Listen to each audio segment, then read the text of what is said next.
little sunshines, it's Miss Cindy. Welcome back. For this first week of school, we're going to be doing two different fine motor activities. Very simple activities, but they really help to work on hand strength, pincer grasp, coordination. You can also make them into color matching activities, sequencing activities, lots of skills to work on. So the first activity is very simple. All you're going to do is grab a few of your child's more preferred toys or even a new toy that you're offering to them, and you're going to wrap it up in foil and have them unwrap it. So here I have just a little spiky ball toy with a little animal, and I'm going to put it in the foil and wrap it up. If this is your first time doing this activity with your kiddo, wrap the foil a little bit more loosely so it's easier to unwrap. But if they're really good at it, you can wrap it nice and tight, so they really have to use their pincer grasp and their hand strength to be able to pull the foil off of the toy, just like this, and open it and see what's inside.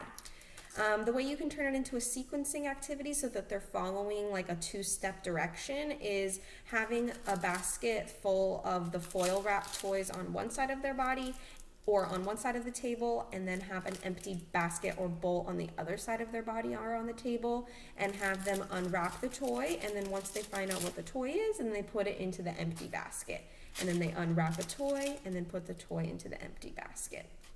You can also wrap markers like this, markers or crayons, and have them laid out for your kiddo when you're doing like a coloring activity, and have them unwrap each marker and see which color they get.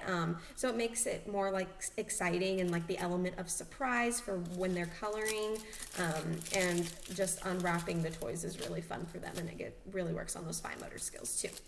And then the second activity is one of my go-tos, just a very simple slotted container activity. So here I have like an old yogurt container with a thinner plastic lid. You can also use a tissue box and use the top of it to make your holes or your slots. On top, tissue box might be a little bit easier to cut through. And what you're going to do is you're going to make either vertical or horizontal line slots, circular slots, depending on what item you're having them put in to the container. I have cut up short little plastic straws. I have also some popsicle sticks that have been cut in half.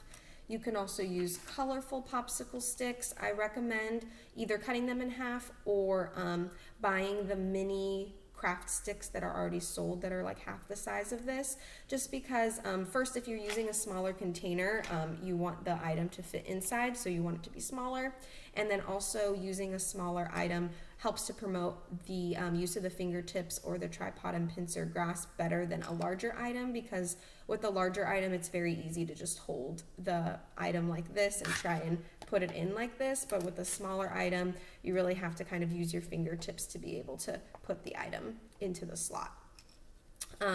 So you can turn it again into another type of activity, like a color matching activity with the colored straws or the colored popsicle sticks.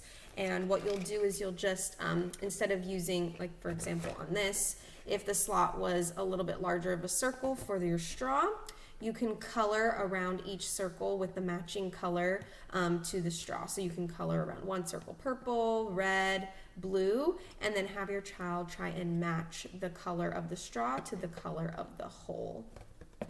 The other thing you can do with the slots is when you're first starting, make them a little bit wider so that your kiddo can just drop the item in, and then as they get better at it, you can make the slot thinner, so they actually have to use hand strength to be able to push the item in. So see, for this slot right here, I can't just drop the item in. I actually have to push it in and then shift my fingers back up and push it in again to be able to get the item into the container. And then once you have all of the items in the container, you can use the container as a maraca and do some shake, shake, shake, shake, shake, shake, transfer the item from one hand to the other hand, and then just make it into a fun game for them. So hope you guys like these two fine motor activities. Very simple, but they work on a lot of different skills. So if you have any questions, let me know. Have a good week.